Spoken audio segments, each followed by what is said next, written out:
Sabda TV. Assalamualaikum warahmatullahi wabarakatuh. Salam sejahtera teruntuk sahabat Kibayusima dimanapun panjenengan berada. Salam budaya. Untuk kali ini bersama-sama kita akan menelusuri sebuah sejarah yang pernah mengisi budaya di Nusantara ini, sahabat, di mana sebuah kerajaan dinasti yang berkuasa selama kurang lebih 300 tahun.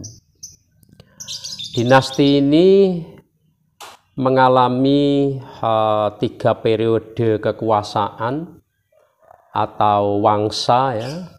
Yang pertama wangsa Sanjaya, yang kedua wangsa Sailendra, yang ketiga wangsa Isana. Nah, ini sebuah kerajaan yang disebut dengan kerajaan Medang, sahabat, atau Medang Kamulan, atau lebih terkenal dengan Mataram kuno, bisa disebut dengan Mataram Hindu. Mengapa dinamakan Mataram Hindu? Ini biar ada perbedaan antara Mataram Islam dengan Mataram sebelumnya, Mataram kuno, Mataram Hindu. Nah, karena di masyarakat awam ini hampir-hampir tidak bisa membedakan antara kerajaan Mataram Islam dengan Mataram Hindu. Adanya pengkaburan pengertian yang kenyataannya jauh berbeda paut tahunnya saja. Kalau di Mataram kuno ini di awal-awal abad ke-7 Masehi ya.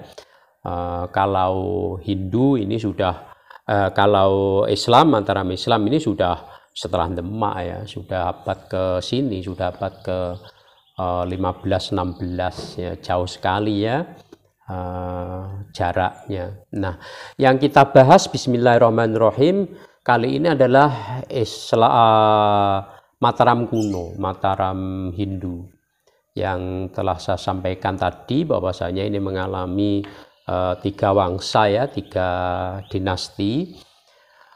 Ceritanya begini, sahabat, mengacu dari sebuah prasasti Balitung ya. Di sana terdapat aksara Palwa ya dengan bahasa Sangsekerta.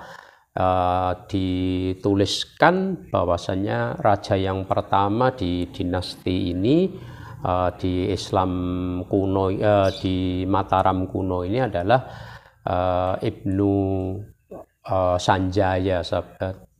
Ceritanya ini sebelum adanya Mataram kuno sebetulnya sudah ada kerajaan Kalingga ya, sahabat. Kerajaan Kalingga ini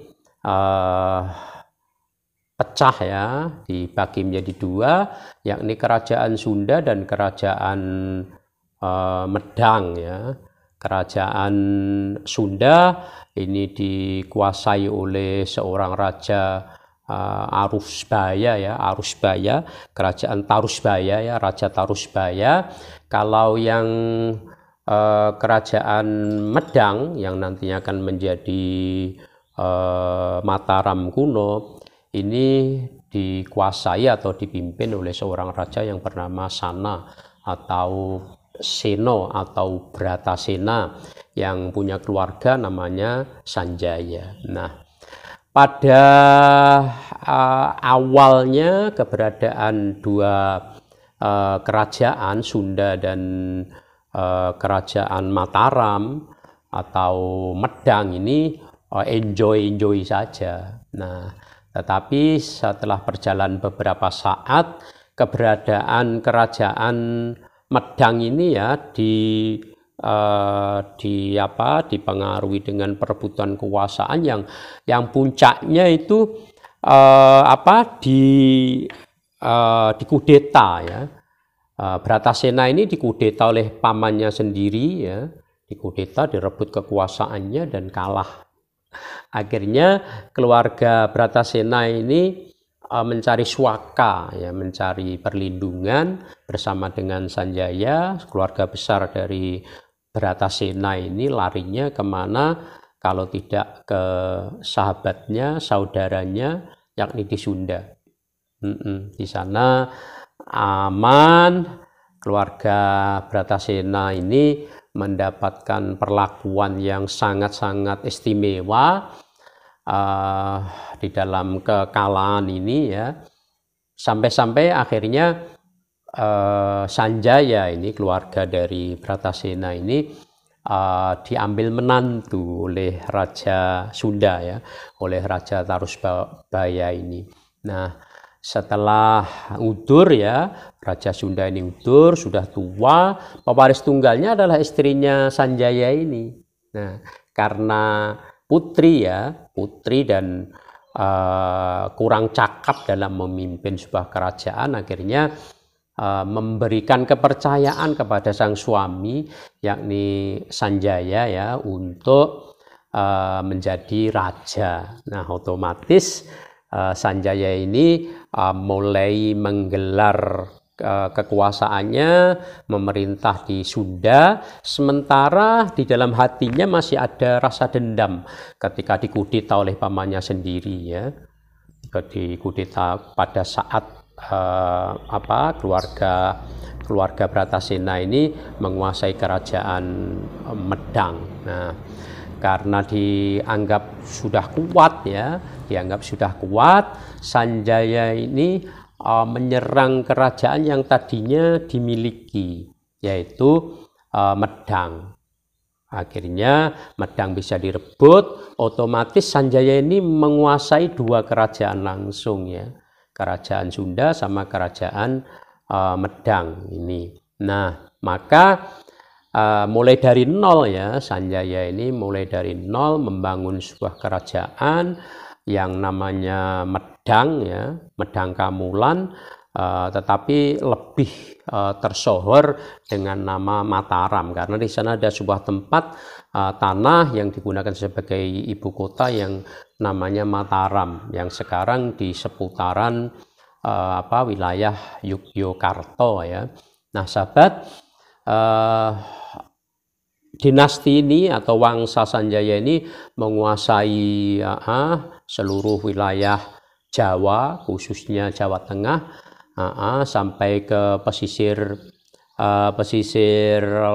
pantai utara, ya, Bluro, Cepu dan seterusnya sampai ke Pasundan, sampai ke Jawa Barat. Nah, sahabat, setelah itu dilanjutkan oleh wangsa berikutnya, yakni Wangsa Sailendra.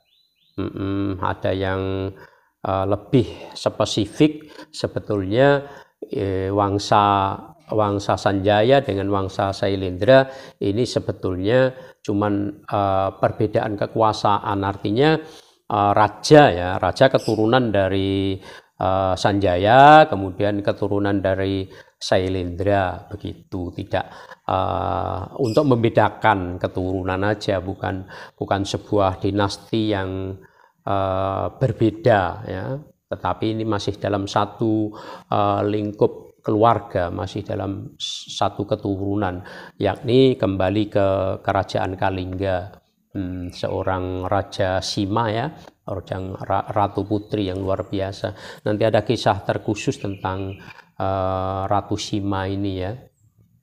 Selanjutnya karena alasan-alasan tertentu, ya, kerajaan Mataram Hindu, ya, Mataram kuno, ya, yang mana pada saat itu ada dua agama, ya, pada masa Sanjaya dan masa Sailendra. Ini ada agama Hindu, penganut Hindu aliran Siwa, kemudian pada Sailendra ini ada Buddha Himayana, ya.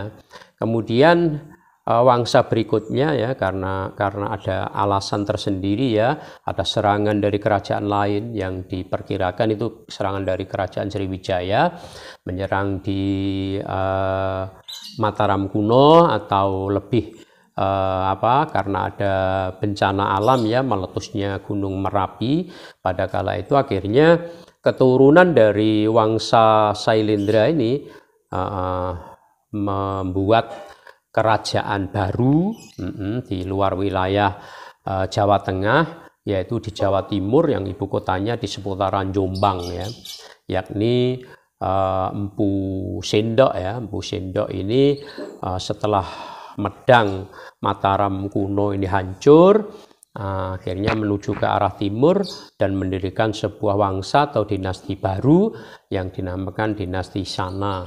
Itu gelar seorang Empu Sendok yang meneruskan dinasti Mataram kuno. Lama sekali ya dinasti ini, mulai abad 7 sampai abad ke-10, di awal abad ke-11. Nah, kayak apa sahabat Ki Bayu perjuangan para pendahulu ini ya, yang memberikan sebuah tuntunan kepada kita bahwa Nusantara pernah memiliki seorang pejuang besar, punya kerajaan besar. Berikut peninggalannya. Ada peninggalan Prambanan, itu peninggalan agama Hindu ya, agama Hindu. Kemudian ada Borobudur, merupakan peninggalan agama Buddha. Selanjutnya dan selanjutnya, luar biasa. Nusantara di awal-awal abad itu ya sudah besar, sudah ada raja yang sangat luar biasa.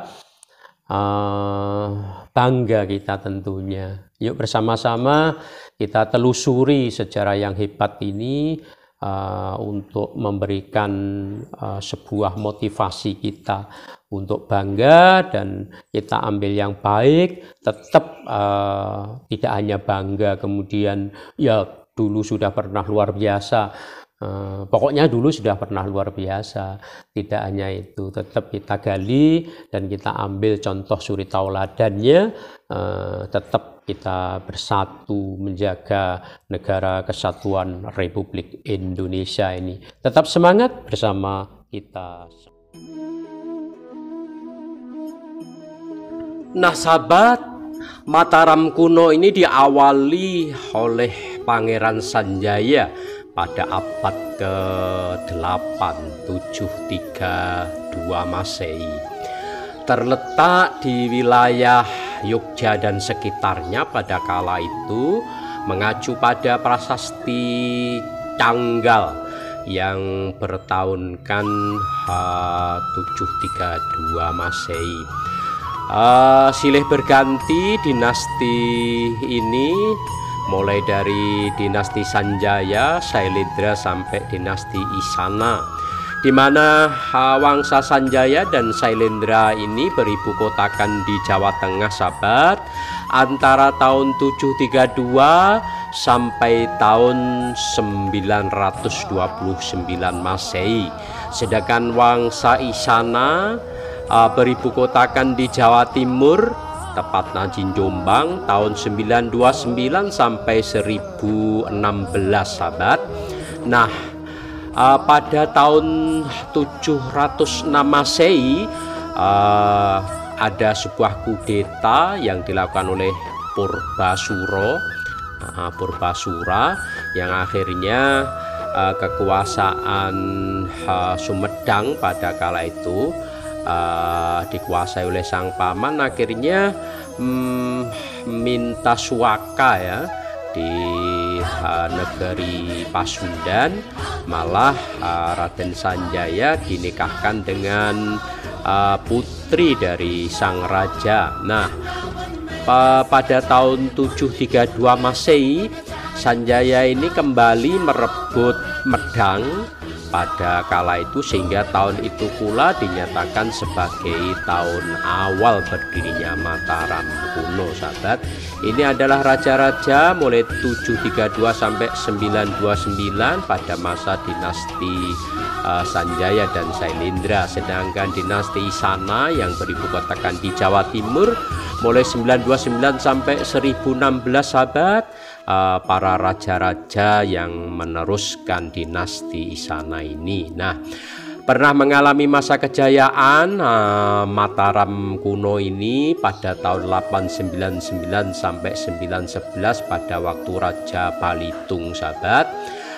Banyak peninggalan berbentuk candi yang sampai sekarang bisa kita nikmati, bisa kita lihat, bisa kita saksikan, yakni Candi Borobudur, Candi Gatotkaca, ada Candi Puntadewa, dan ada Candi Semar. Sedangkan peninggalan dalam bentuk prasasti, sahabat, ada 13 prasasti, mulai prasasti Canggal, ada prasasti Wanua, ada prasasti Kayatwungu, ada Gondosuli, dan ada prasasti Kalasan, sahabat. Nah, terima kasih sekilas tentang Mataram kuno. Tetap semangat tentunya, dukung Ki Bayu Sima, subscribe, like, and comment, tetap semangat tentunya.